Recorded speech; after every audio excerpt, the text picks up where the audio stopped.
ఇక్కడ phone tapping కేసులో ముగ్గురు అరెస్ట్ అంటూ వ్యాపారి చక్రధర్ గౌడ్ను బెదిరించిన కేసులో అరెస్ట్ అయిన వారిలో మాజీ మంత్రి హరీష్ రావు పేషీలోని కీలక వ్యక్తి, ఇతరుల ఐడి సిమ్ కార్డులు బెదిరింపులు అంటూ సిద్దిపేట చక్రధర్ గౌడ్కి సంబంధించినటువంటి వార్త ఇది.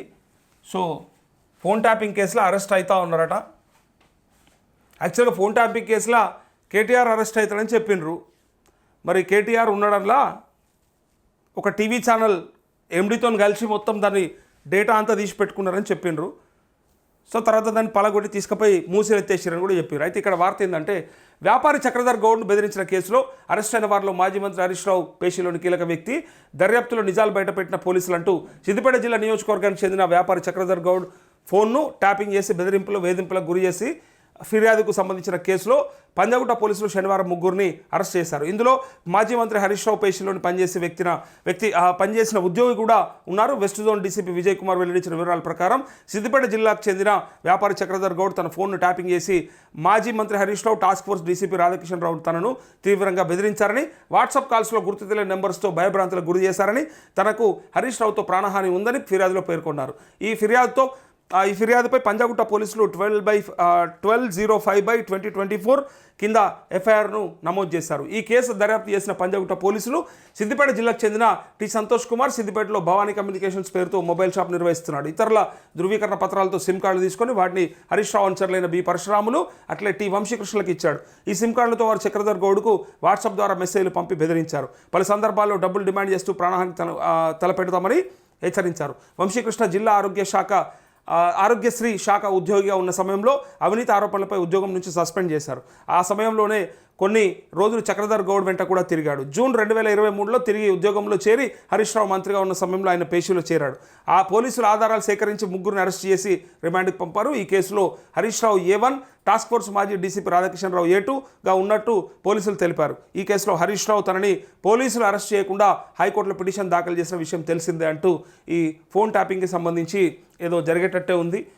ఏదో అంటారు కదా, చికెన్ లాగితే డొంకంతా కదిలింది అన్నట్టు చివరికి హరీష్ రావు మెడకో లేదా కేటీఆర్ మెడకో చుట్టుకుంటే కనిపిస్తూ ఉంది. గత ప్రభుత్వంలో చేసినటువంటి తప్పిదాలు ఖచ్చితంగా బయటకు వస్తాయి. ఇందాకనే మనం మాట్లాడుకున్నాం.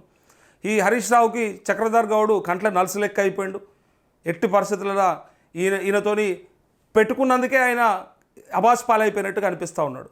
ఇలా ద టాలెస్ట్ పర్సనాలిటీ, ఆయనను మించినోడు లేడు, ఎన్నిసార్లు గెలుచుకుంటూ వస్తూ ఉన్నాడు.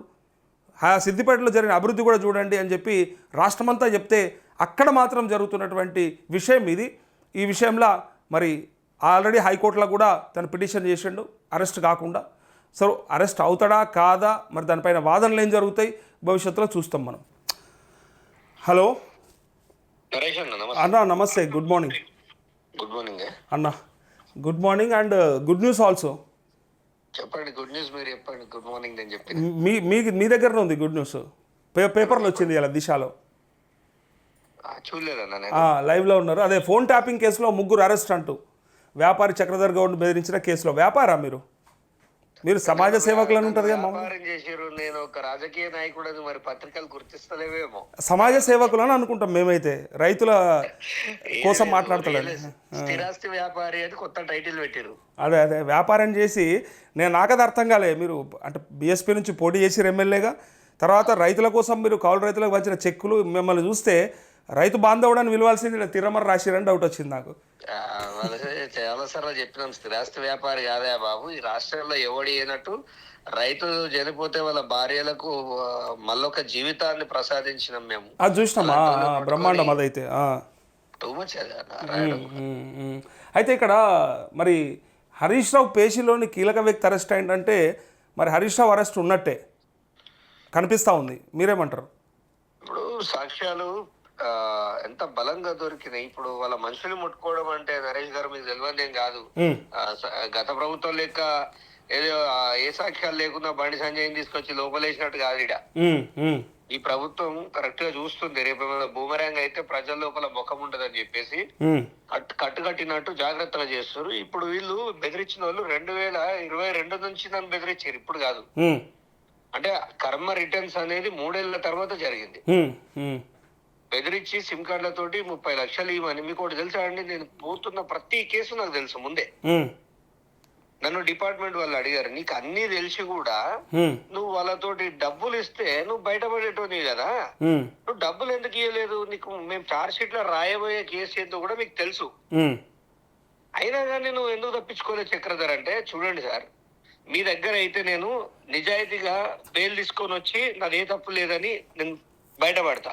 ఇప్పుడు ఆ బ్లాక్ మెయిలర్ గానికి లొంగితే నా జీవితాంతం లొంగాలి, నేను ఏ తప్పు చేసినా లొంగాలి, నేను అందుకే 10 రూపాయలు కూడా వానికి ఇయ్యలే అని అప్పుడు రాధాకిషన్ రావు మనుషులకి చెప్పాను. ఉమ్, ఇప్పుడు అవే సాక్ష్యాలు ఇన్వెస్టిగేషన్ లో ఇచ్చాను. ఉమ్. వాళ్ళు ఎంత కరెక్ట్ ఇన్వెస్టిగేషన్ చేస్తున్నారంటే చాలా బ్యూటిఫుల్ గా చేస్తారు. పోలీస్ వాళ్ళకి హ్యాట్స్ ఆఫ్ చెప్పాలి. ఓకే. సో పోలీసు వాళ్ళకి ఇప్పుడు హ్యాట్స్ ఆఫ్ చెప్తున్నారు, మరి అప్పుడు వేధించినప్పుడు అప్పుడు హ్యాట్స్ ఆఫ్ చెప్పిన చెప్పిర్రా? ఏదేమంటారు చేతులు. ఇప్పుడు ఏ పోలీస్ స్టేషన్ పోయినా లంకలన్నీ రాసేసలే అన్నట్టు వాడు సామ్రాజ్యంలో పోలీసు వాళ్ళు మంచోళ్ళే, కానీ ఇప్పుడు ఎస్ఐ లేకపోతే సిఐ ఉంటాడండి, సిఐ లేకపోతే ఎస్పీ ఐపీఎస్ ఉంటుండు. ఉమ్, ఉమ్, సో పాపం కింది స్థాయి వ్యక్తులు మనం ఎందుకు టార్గెట్ చేయాలి డిపార్ట్మెంట్ వాళ్ళని మీరు చెప్పండి. ఉమ్, ఉమ్, సో ఇప్పుడు ప్రస్తుతం పోలీసులు మాత్రం నేను ఏదైతే చెప్పిందో అది అథెంటిక్ ఉంటేనే దాన్ని రాసుకుంటున్నారు. సాక్ష్యం ఉందా చక్రధర అని అడుగుతారు. అన్నిట్లకి విట్నెస్ ఇస్తేనే దాన్ని కన్సిడర్ చేస్తారు, క్రాస్ చెక్ చేస్తారు. నేను స్క్రీన్ షాట్ ఇస్తే స్క్రీన్ షాట్ చూడట్లేదు వాళ్ళు, దాని హిస్టరీ తెప్పించుకొని సిడిఆర్ తెప్పించుకొని చెక్ చేసిన తర్వాత వీళ్ళు అరెస్ట్ జరిగింది. ఉమ్, ఉమ్, సో హరీష్ ని కూడా అరెస్ట్ చేయాలని కోరుకుంటున్నా. చాలా మంది ఏమంటారు అంటే అది అసాధ్యం సుసాధ్యం అంటారు, కానీ ఎంత తోడైనా గానీ నేరం చేస్తే చట్టం ముందట ఒకటే. ఉమ్. అదే ముఖ్యమంత్రులే పోయొచ్చిర్రు జైల్లోకి. కానీ ఆఫ్టర్ ఆల్ హరీష్ రావు ఎంత అండి, వాళ్ళ మామేసి వచ్చినోడు ప్రజల ముందు నుంచి రాలే. తప్పు చేస్తే ఎవరికైనా ఒకటే కదా, ఎవరైనా సమానమే చట్టానికి. 100 రూపాయల దొంగతనమైనా 100 కోట్ల దొంగతనమైనా ఒకటే శిక్షణ ఉంటుందండి. కానీ ఇక్కడ ఏంటంటే కంట్లో నలుసు లెక్క అయిపోయారు హరీష్ రావుకి మీరు సిద్దిపేటలో. మందుసురు పోసుకున్నాడండి. మందుసురు పోసుకున్నప్పుడు భగవంతుడు కొంతమంది మిండెళ్ళని తయారు చేస్తాడు సమాజంలో. ఇక నా పని నేను చేసుకున్నట్టు నేను రైతులు, ఇప్పుడు మీరు కదా రైతుల కోసం పోరాడుతారు, మీకు ఏమొస్తుందండి? ఒక జర్నలిస్ట్ గా 4 ప్రమోషన్లు చేసుకొని పైసలు సంపాదించుకోవచ్చు మీరు. మిమ్మల్ని ఓడి అడిగిండు రైతుల గురించి మాట్లాడమని, రైతుల గురించి మాట్లాడడానికి చేతిలో ఏం దొరకదు, బూడిదే.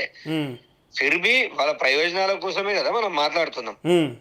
నేను కూడా అట్లాంటి పోరాటమే చేసిన. మీరు నార్మల్ గా సపోర్ట్ ఇస్తారు, నేను ఫైనాన్షియల్ సపోర్ట్ ఇచ్చిన. కరెక్ట్. సో ఫైనాన్షియల్ సపోర్ట్ ఇస్తే నాకు ప్రాబ్లం అవుతుంది, వీడేదో చేసేటట్టున్నాడు అని చెప్పి నన్ను రకరకాలుగా అణిచివేద్దామని వాళ్ళ మనుషులతో ప్రయత్నించినప్పుడు నేను లొంగకపోయేసరికి అసలు విలనే దిగిండి. దిగి నన్ను ఇంట్లో 16 ఫోన్లు ట్యాప్ అవుతాయా చెప్పండి? 16 ఫోన్లు అంటే నాది, నా మిస్సెస్ ది, వాళ్ళ అమ్మది, వాళ్ళ డాడీది, మా అమ్మది, మా చెల్లెది. ఇంత దుర్మార్గమా చెప్పండి? ఇది పరిస్థితి ఇట్లున్నది. ఓకే, భవిష్యత్తులో ఓడిస్తారా హరీష్ రావుని? ఆయన ఏం పైకి వెళ్ళి దిగి రాలేదు. అది చెప్పట్లే, అంటే ఆయనకున్న స్ట్రెంత్ చెప్తా ఉన్నా. ఇప్పుడు కేసు పెట్టిందా? వాళ్ళ మనుషులను అరెస్ట్ అవుతురా? హరీష్ కూడా అరెస్ట్ అవుతాడు కాబట్టి అదేం పెద్ద విషయం కాదు. ఒక రోజు సమాజం మీద చూపిస్తా, ఈడు దొంగ, ఇంతమంది సాగు కారణం అని చూపిస్తాను. వెయిట్ అండ్ చేయండి, న్యాయం గెలుస్తుంది. మీలాంటి వాళ్ళ సపోర్ట్ ఉంటే ఖచ్చితంగా సామాన్యునికి ఈ దేశంలో న్యాయం దక్కుతుంది. అంటే పార్టీలో టికెట్ ఇస్తుందా మీకు అని భవిష్యత్తులో? ఇప్పుడు ప్రజలు మీరున్న పార్టీలో ఇప్పుడు ప్రజల మనసు దోసుకుంటే ఇవాళ కాకపోతే ఇంక 20 ఏళ్ళకు గెలుస్తా కావచ్చు. గెలుపు కాదు, ఏడుందా నాకు ఏ పదవి ఉందని అంత సేవ చేయగలిగిన మీ సేవలో నో డౌట్. నేను అనేది ఆయన ఓడించాలంటే మీకు టికెట్ రావాలి ఫస్ట్. ఆయన ఓడిపోతాడు. మీరు ఓడిస్తేనే ఓడించినట్టు, ఇంకెవరు ఓడిస్తే మీరు. రేవంత్ రెడ్డి గారు రేపు 10 ఏళ్ళు గవర్నమెంట్ ఉండాలంటే చక్రధర్ లాంటి 33 మందిని మనం ఎంపిక చేసుకొని ఈ బీఆర్ఎస్ పైన ఉక్కుపాదం మోపుదామని వారు దృఢ నిశ్చయంగా మాలాంటి యూత్ ని ఎంకరేజ్ చేస్తే మాత్రం ఖచ్చితంగా హరీష్ రావు కాదు వాళ్ళ మామకు కూడా పరాభవం తప్పదు. మీరు ఎట్లా ఇప్పుడు మీలాంటి వాళ్ళని ఎంకరేజ్ చేస్తే, సరే తీన్మార్మలను కూడా ఎంకరేజ్ చేస్తే ఇలా బీసీల నుంచి చివరి, అంటే ఓసీల నుంచి చివరి ముఖ్యమంత్రి, నెక్స్ట్ అంతా బీసీలదని చెప్తా ఉన్నారు. మీరేమో రేవంత్ రెడ్డి 10 ఏళ్ళు ఉండాలంటా ఉన్నారు. మీలోనే మీకు గ్యాప్ కనపడతా ఉంది. నేనేమంటున్నా అంటే రెడ్లు ఉన్నారా, బీసీలు ఉన్నారా, ఎస్సీలు ఉన్నారా కాదు, కాంగ్రెస్ ప్రభుత్వం ఉందా లేదా నా వరకు అది చూసుకుంటా. దాంట్లో మళ్ళీ కాంగ్రెస్ లో మన భాగం ఎంత, వాళ్ళ భాగం ఎంత అనేది తీర్మానం మల్లన్న చూసుకుంటా. ఇప్పుడు మీరు మల్లన్న వైపా రేవంత్ రెడ్డి వైపా? అంటే ఏ వాదం వైపు మీరు? నేను కాంగ్రెస్ వైపు. సో కాంగ్రెస్ స్టాండ్ ఏంటిది? కాంగ్రెస్ స్టాండ్, రైతు స్టాండ్, కాంగ్రెస్ స్టాండ్, అంతే. సో అంతే సింపుల్. బీసీ వాదం కాదు మీది. ఇది నేను వాదోపవాదాలు దిక్కు పోనండి. ఎందుకంటే వచ్చే టైంలో అది వస్తుంది. కొంతమంది ఒక ఎజెండా తీసుకుంటారు. ఇప్పుడు నా సబ్జెక్టు రైతు సంక్షేమం, దానికోసం పనిచేయడంలో తృప్తి దొరుకుతుంది. అన్యాయంగా ఈడబ్ల్యూఎస్ విధానంలో చాలా అన్యాయాలు జరుగుతున్నాయి అని మల్లన్న గారు చేస్తారు. ఆయనకు అప్లాస్ దొరికే దగ్గర దొరుకుతుంది. ఎవరి స్కీమ్స్ వాళ్ళే అండి. నా దానికి వాళ్ళు రాలేరు, నేను వాళ్ళ దానికి పోలేను. బట్ యాజ్ ఏ బీసీ ఖచ్చితంగా నేను మల్లన్నకు సపోర్ట్ చేస్తా. ఆయన పోరాడుతుండు. అట్లా ఆయన పదజాలం హార్ష్ గా వాడిండు అంటారు. ఒకప్పుడు ఎంత పోరాటం చేసినా ఎవడు దేకట్లేదని ఆంధ్ర కుక్కల్లారా అని తిట్టంగానే ఒకేసారి ఆంధ్ర వాళ్ళు రెచ్చిపోయారు. సో తెలంగాణ ఉద్యమంలో ఆజ్యం పోసింది కేసీఆర్, రెచ్చగొట్టిండు. ఇలా బీసీ వాదం ఎంతమంది మాట్లాడినా వింటలేరని చెప్పి కొంచెం పదాలకు పదులు పెట్టిండు అనుకుంటా నేను. పదాలు పలు పెట్టే వరకు ఒక హేట్రేడ్ ఆర్ వాట్ ఎవర్ ఒక చర్చ అయితే జరుగుతుంది కదా. ఇవాళ మల్లన్న అనే ఒక చర్చ జరుగుతుంది కదా. సో కొన్ని టైంలో అవి తప్పని తెలిసినా ఇతరు బాధపడతారని తెలిసినా కొన్ని పదాలు వాడాలి. అదే పదాలు మల్లన్న గారు వాడారు. ఆయన ఒక ఆలోచనతో పోతుండే, తెలివి తక్కువతనంతో నోడు జారతలేడు. ఆయనకు అన్ని తెలిసే ఒక వ్యూహంలో భాగంగానే అవన్నీ మాట్లాడుతుండు. అయితే కొంతమందిని చూస్తే మరి రెడ్లకు కొమ్ము కాసే కొంతమంది వల్ల బీసీల ఐక్యత లోపిస్తూ ఉంది అని విమర్శ ఉన్నది. సో అందులో మీరేమంటారు? మీరు ఎటువైపు? నిజమే. అలా బీసీలనే తప్పు. ఇప్పుడు బీసీ బాగుపడకపోవడానికి కారణం రెడ్లు అంటారు కానీ నేను అసలు నమ్మను. బీసీని కిందికి లాగేదే బీసీ. నువ్వే ఇప్పుడు బ్రిటిష్ వానికే మనోడు ఇండియన్ ఉడికం చేయకపోతే బ్రిటిష్ వాడే కొరడా ఇచ్చి ఇండియన్ కొట్టిపించినట్టు బీసీలతోటే కొడతారు. ఎవడైనా ఎలమోడైనా ఎవడైనా నన్ను ఇప్పుడు మీరు కామెంట్లలో చూడండి, గౌడని పెట్టుకున్నాడు గౌడని తిడతాడు. అది వాళ్ళ వ్యూహము. మన బీసీలు పసిగట్టాలి. పసిగడితే భవిష్యత్తు ఉంటది. ఓకే. నేను మాత్రం ఈ బీసీ ఇదంతా కాదు, ఫస్ట్ కొట్టుకొసేద్దాం. ఫస్ట్ మన కాంగ్రెస్ పార్టీని నిలబెట్టుకుని దాంట్లో కొట్టుకొసేద్దామని నేను అంటున్నాను. ఓకే, ఫైనల్గా చెప్పండి. అంటే హరీష్ రావు ఏమి ప్రయత్నం చేయట్లేదా? ఏదన్నా మిమ్మల్ని లోపరుచుకోవడానికా లేకపోతే ఇంకోట కాంప్రమైజ్కా? ఒకటి చూడండి, హరీష్ కి తెలుసు ట్రయల్స్ ఏమైనా వేస్తుండా అని. హరీష్ కి అన్ని తెలుసు. నా చుట్టుపక్కల ఉన్న వాళ్ళని కొనడానికి ప్రయత్నం చేస్తే వాళ్ళు నాకు ఫోన్ చేసి ఇట్లా ఫోన్ వచ్చింది నీ గురించి చెప్పమని, ఇంత ఆఫర్ చేస్తాడు. అంటే మీకు అవసరాలు ఉంటే అమ్ముడు ఊర్రా బాబు, నేను ఒంటరిగానే ఉంటా అని చెప్పిన. సో ఆయన చేసేది చేస్తాడు. ఆ డబ్బే కావాలనుకుంటే అసలు బిఎస్పీలో చక్రధర్ చరిత్ర ఉండదు. డబ్బులు తీసుకుని అప్పుడే ఊరుకునేటోండి. హరీష్ ఒక దుర్మార్గుడు అండి. ఆయన మీకు ఇంకోటి చెప్తా, నాకు ప్రాణహాని ఉంది.